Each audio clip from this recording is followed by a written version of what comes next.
In February 23, Brad from Ondsel core team told us not to hold our breath for FreeCAD's topological naming fix. In the blog post, he explained how complex the development path is and details Ondsel's role in pushing this forward.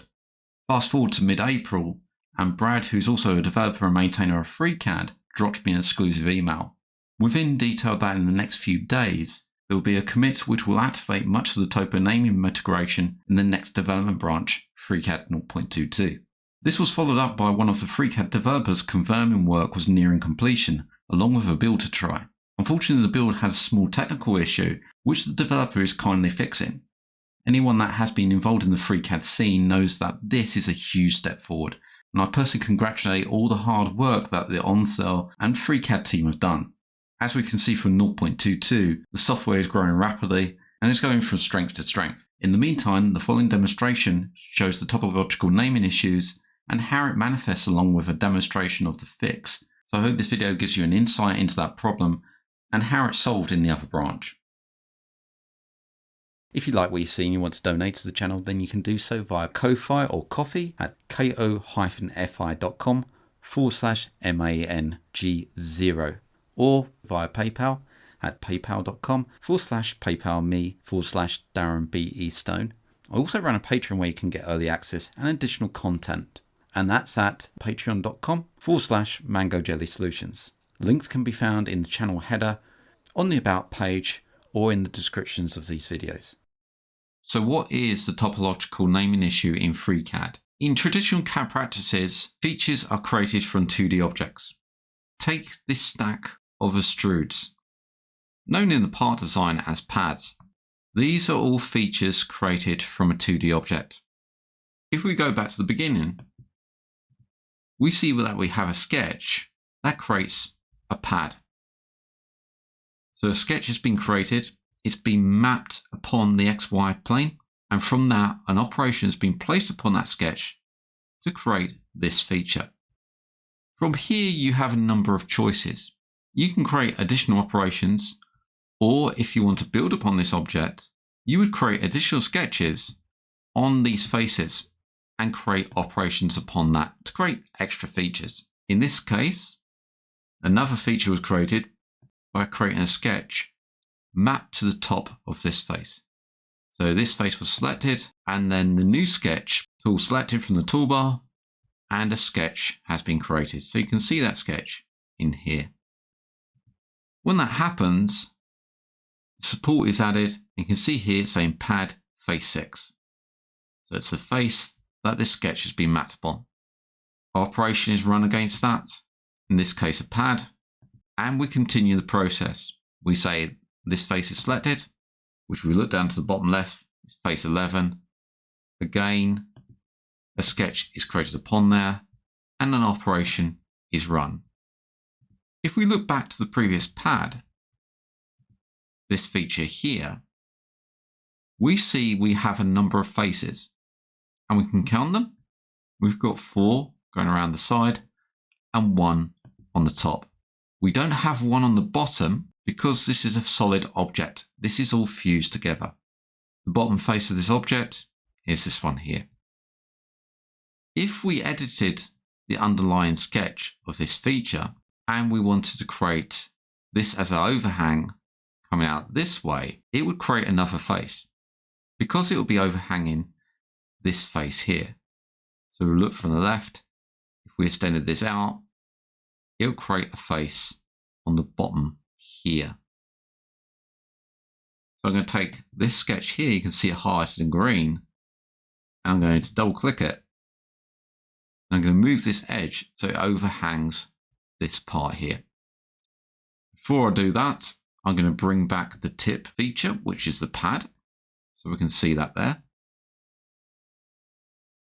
What should happen is that we should get just an overhang, and this should stay where it is.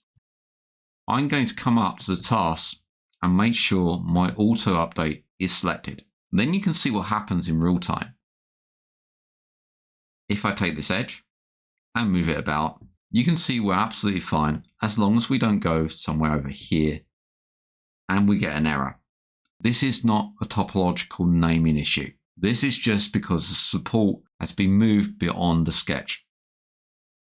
If I place this back, the error will go away.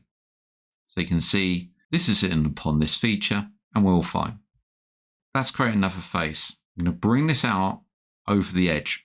So what happens now is we create another face upon that feature. And what happens is that this feature that was placed upon the top face here has moved.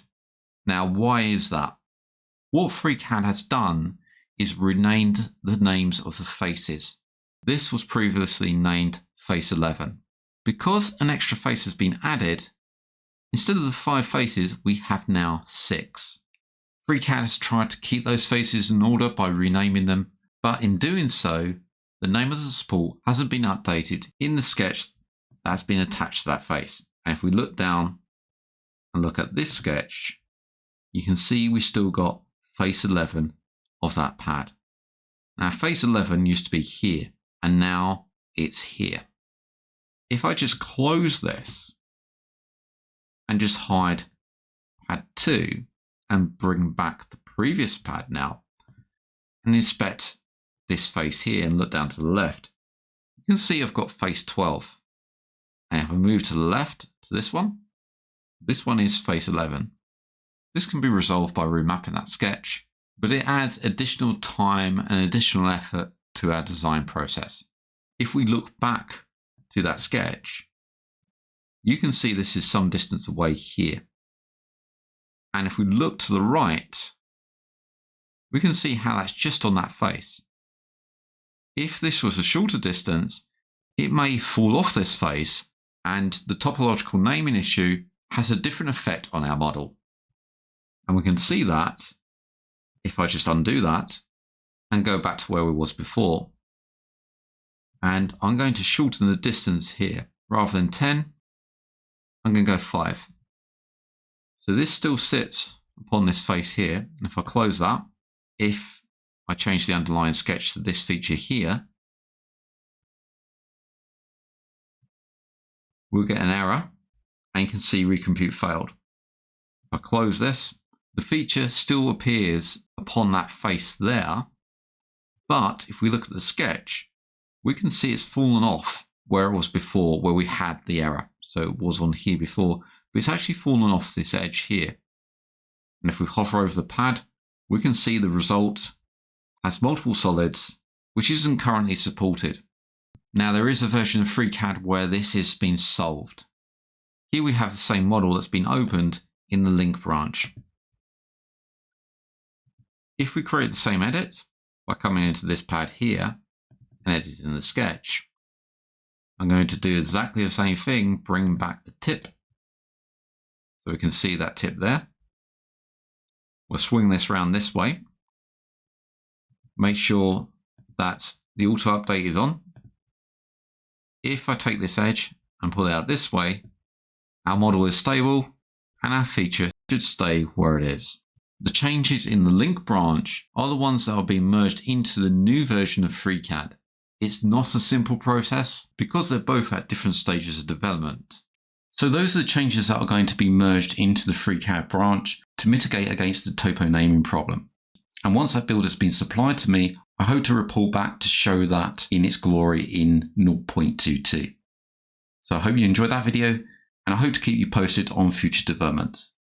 If you like what you see and you want to donate to the channel, then you can do so via Ko-Fi or Coffee at ko-fi.com/MANG0 or via PayPal at paypal.com/paypalme/DarrenBEstone. I also run a Patreon where you can get early access and additional content, and that's at patreon.com/MangoJellySolutions. Links can be found in the channel header, on the About page, or in the descriptions of these videos. I thank everybody that's donated so far. It really helps to keep the lights on so I can produce more content and also expand the channel. Thank you for liking, commenting and subscribing to these videos, and I hope to see you again in the next one.